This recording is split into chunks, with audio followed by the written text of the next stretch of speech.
Good afternoon, everybody. My name is Nicole Armbruster, and I am a lover of the Boston Marathon. I decided to have this crazy idea to bring my friends in here. This is Elizabeth St. Clair, this is Cassie Lincoln, and all three of us are going to be doing this year's Boston Marathon. For myself, I'm privileged enough to say that this is my 12th Boston Marathon. Let you ladies describe what this Boston Marathon is going to be for you this year. This is actually my first ever marathon, never mind the Boston Marathon. I figured if I was going to do one, I might as well start with Boston. So it's my first ever marathon, and here I am. This is my 10th Boston Marathon in a row, going for the streak. And this year I'm raising money for the Martin Richard Foundation.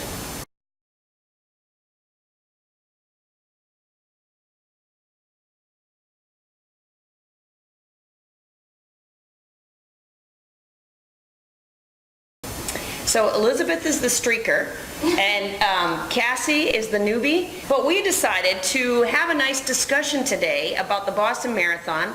And it does look like a urine sample, but it's not.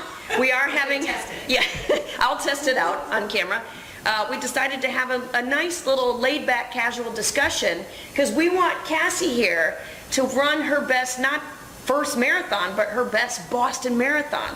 So we thought that Elizabeth and I would come in and answer some questions that Cassie may have about this year's race. So Cassie, what is the first and foremost question that you have pressing about the race? I think my first question is, I've done half marathons before and they hurt. So I'm really nervous that during the 26.2 miles, it's going to hurt. Ironically, yeah, if you didn't hear what it's going to hurt. Actually, we were talking before the camera, and Elizabeth said it's going to effing hurt, because it does. It's a marathon! Like, of course it's gonna hurt. What do you do when the hurt comes on? Well, the hurt shouldn't come on until near the end. You should definitely be running easy the first half. The first half you should be feeling like, I'm going too slow. Because there is no better feeling than finishing a marathon strong. And you'll only do that if you start out slow. Anything else? What is the negative split, actually? Okay, so this is like the holy grail of marathon running. And it's to run the second half faster than the first half. Okay. Because have you ever seen those pace bands? I was just going to say, we'll tell her about that. Yes. Yes and no. Able to follow one. I don't really. I will start with one, but then I inevitably go off the, just based on how I'm feeling. I can't even rate them. When I ran cross country in college, I didn't even wear a watch because I was Totally like, ran by feel. yeah, it was mental. So do that you can probably get away with that, except you have to have a speed limit. Because if you run by feel at the first, you'll run too fast. The roar of the crowd at the start, it's amazing that they're like 10 people deep. It's unbelievable, and so that. So you just have to put on the brakes and do not run one friggin' mile under 8:50. Yeah. In the first half. It will kill you. You will feel like you are running like 10-minute miles. Yeah. 10:30s. Right. It will kill you, I'm telling you. Sometimes I feel like when I run slower, it's harder for me.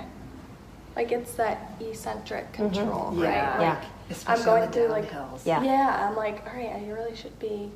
You will never be in a situation like that where you are just like running for 22 miles with 500,000 people on the sides, cheering for you, wishing you well, sending you good energy.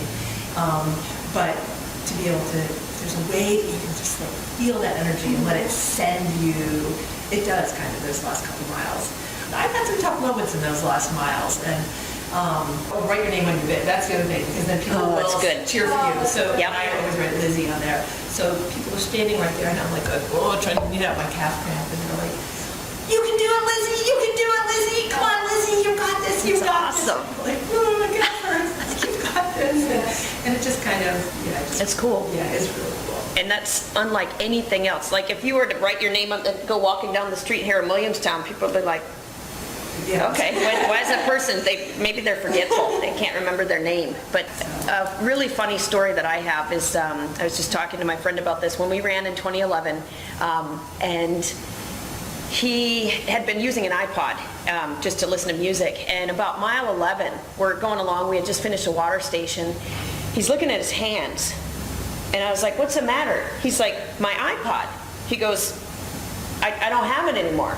He accidentally gave his iPod to somebody at a water station because he took the water and he just instinctively handed them their iPod. And he forgot. And so here it is mile 11. And so his music is gone. So, but I think that's a great thing to talk about. What happens when your race strategy goes in a different direction? Something inevitably will happen during the race. How do you maintain focus and not just bail out and give up on the rest of the day? I don't have a good history with that. I usually just... She's a machine. She just plows through. No. I've had, of my 9 Bostons that I've done, I've actually had 6 good ones, and I've had 3 just awful Okay. ones. Things go haywire. It's a great race to It's run a bad Boston. race in. Yeah. Who cares? You can't have a bad time. Yeah. Just like that, oh well, too Yeah. bad. Have a Yeah. good- Well, and that, yeah. Have you done that? Had a beer during the race? Oh, yes. Oh, excellent. Did Good, because I thought I was the only one drinking here. I was going to be good. I'm glad. So you accept the offering when you do the beer? Absolutely. Okay. Absolutely. You don't drink a lot, but at least It's good carbs, right? it's good carbs. Zoning out those first 10 miles and not allowing myself to go one step faster, it's so much better. And then I break it down into, and this is just specifically for Boston, so 10 to 13, I look forward to Wellesley. Right. Like that's what I'm focused on So much fun. is, Okay. So Yeah, at tell me. Wellesley College, all the women, not all, but gazillions of them that come out and they're on the right-hand side of the road. And if the wind is going in the right direction, they are screaming so loud, you can hear them from like a mile away. Oh, great. And you're like running towards it. And They call then it a scream they're tunnel. all this scream tunnel. And then they're all holding signs that are like I'm a chemistry major, kiss Yeah, me, or yeah. I'm about to graduate, Kiss me, I'm They're all Irish. Kiss me Yeah, signs.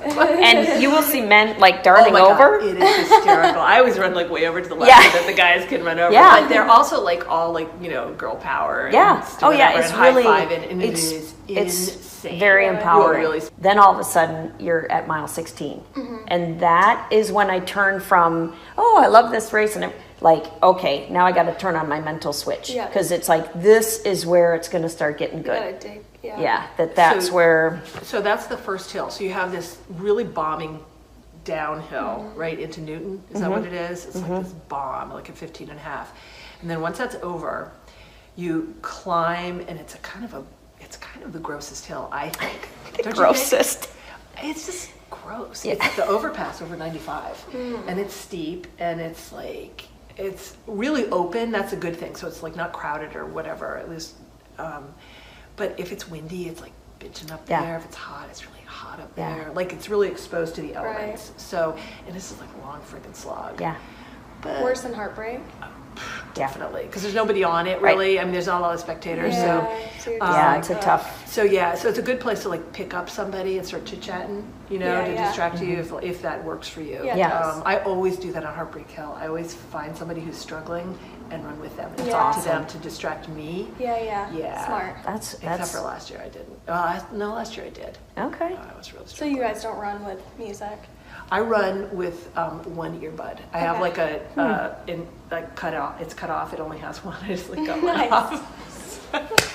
And then sometimes I'll take it out because sometimes it's like the crowds are like so into you. Yeah, like it's you wanna, you want to hear it. Yeah. you want that's to my hear favorite. it. But I with one earbud I can hear Hear everything it. and stuff Yeah. like that. I just sort of have it so I can kind of lean on it when I need Need it. Do you it. run with earbuds? Yeah. You're an old school runner. I'm See, a- I came to running late in life, and I needed all the distractions I could possibly muster. To like, do you run with music?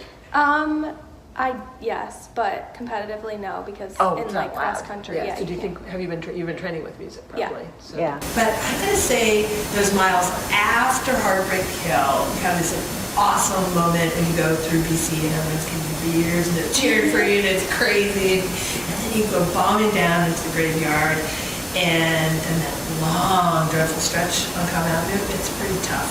It's long. And it's long and it hurts and you're pounding your quads pretty much from the downhills. And then you just say, you know what, I've only got 4 miles left, 3 miles left.